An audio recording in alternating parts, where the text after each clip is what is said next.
मनसे अध्यक्ष राज ठाकरे यांनी शिवाजी पार्क येथील स्मृतीस्थळावर जाऊन बाळासाहेब ठाकरेंना आदरांजली वाहिली। गेल्या वर्षी राज ठाकरे यांनी बाळासाहेबांच्या स्मृतीस्थळावर जाणं टाळलं होतं, मात्र यावर्षी ते स्मृतीस्थळावर आवर्जून गेल्यामुळे राजकीय चर्चांना उधाण आलंय। विशेष म्हणजे उद्धव ठाकरेंच्या उपस्थितीतच राज ठाकरेंनी हजेरी लावल्यामुळे उद्धव आणि राज ठाकरे साथ दिसले। या निमित्तानं राज्यातल्या राजकारणातही ठाकरे बंधू साथ येणार का अशी चर्चा आता रंगू लागली आहे। राष्ट्रवादी काँग्रेसचे अध्यक्ष शरद पवार यांनी शिवाजी पार्क येथील बाळासाहेबांच्या स्मृतीस्थळावर जाऊन श्रद्धांजली वाहिली। त्यांच्यासोबत पत्नी प्रतिभा पवार या देखील उपस्थित होत्या। पण शिवसेना पक्षप्रमुख उद्धव ठाकरे यांनी यावेळी शरद पवारांची भेट टाळली। स्मृतीस्थळावर आलेल्या पवारांना उद्धव भेटलेच नाहीत। पवार आले तेव्हा उद्धव ठाकरे महापौर बंगल्यावर होते। पवारांनी त्यांची 10 मिनिटं वाट पाहिली, मात्र उद्धव आलेच नाहीत। त्यांच्या गैरहजेरीत रश्मी ठाकरे यांची पवार दाम्पत्यानं भेट घेतली। उद्धव आणि राज ठाकरेंच्या मनोमिलनाच्या चर्चेनं राजकीय विश्व ढवळून निघालेलं आहे। ठाकरे बंधू मनानं एकत्र आले तर आनंदच आहे, मात्र राजकीयदृष्ट्या एकत्र आले तरी फरक पडणार नसल्याची प्रतिक्रिया माणिकराव ठाकरेंनी दिली आहे। तर राष्ट्रवादीच्या 2 महिन्यात 1 लाख कोटी रुपयांची गुंतवणूक होणार आहे। यापुढे राज्यातून कुठलाही उद्योग बाहेर जाणार नाही, उलट गेलेले उद्योग परत येतील अशी ग्वाही उद्योगमंत्री प्रकाश मेहता यांनी दिली आहे। राष्ट्रवादी काँग्रेसच्या 2 दिवसांच्या चिंतन शिबिराला आजपासून अलिबागमध्ये सुरुवात होते। विधानसभा निवडणुकीतल्या दारुण पराभवाबाबत या बैठकीत चर्चा होणार आहे आणि महत्त्वाचं म्हणजे भाजप सरकारला न मागता दिलेल्या पाठिंब्याबाबत पक्षानं भविष्यात काय भूमिका घ्यावी याचा निर्णयही यावेळी होण्याची शक्यता आहे। विधानसभा निवडणुकीतील पानिपतानंतर राज ठाकरे आज प्रथमच पुणे दौऱ्यावर जात आहेत। निवडणुकीतील पराभवाचं विश्लेषण तसंच आगामी काळातील वाटचालीसंदर्भात ते शहरातील पदाधिकाऱ्यांशी संवाद साधणार आहेत। पुढील 5 दिवस म्हणजे शनिवारपर्यंत राज पुण्यातच मुक्कामी असणार आहेत। राज यांच्या पुण्यातील राजमहाल या निवासस्थानी मॅरेथॉन बैठकांचं आयोजन करण्यात आलं आहे।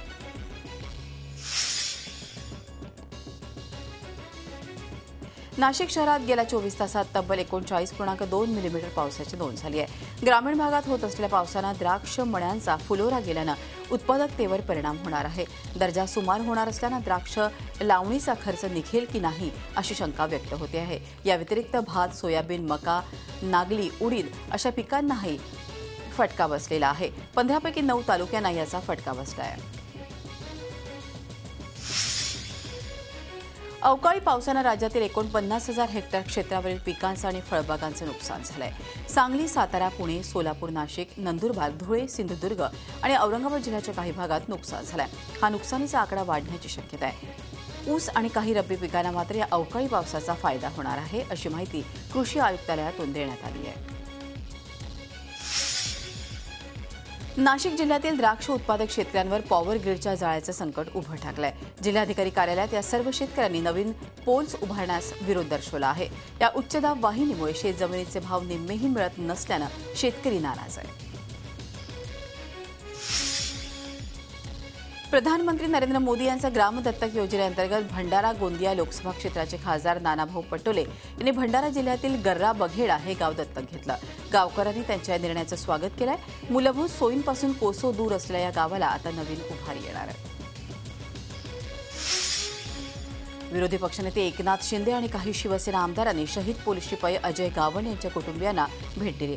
अजय गावण यांचा मृत्यू ही महाराष्ट्र सरकार आणि गृह खात्याचं अपयश असल्याचं मत त्यांनी व्यक्त केलं। यावेळी त्यांनी गावण कुटुंबियांना 1 लाखाची मदत केलेली आहे।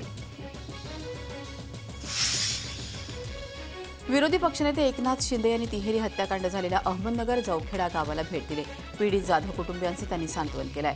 ही घटना अमानुषतेला कळस असल्याचं सांगत महिन्यानंतरही आरोपी मोकाट असल्याबद्दल पोलीस आणि सरकारवर त्यांनी टीका केली। या प्रकरणाचा तपास सीबीआयकडे देण्यात यावा, तसंच सरकारी वकील म्हणून उज्ज्वल निकम यांची नियुक्ती करण्यात यावी अशी मागणीही शिंदे यांनी यावेळी केली।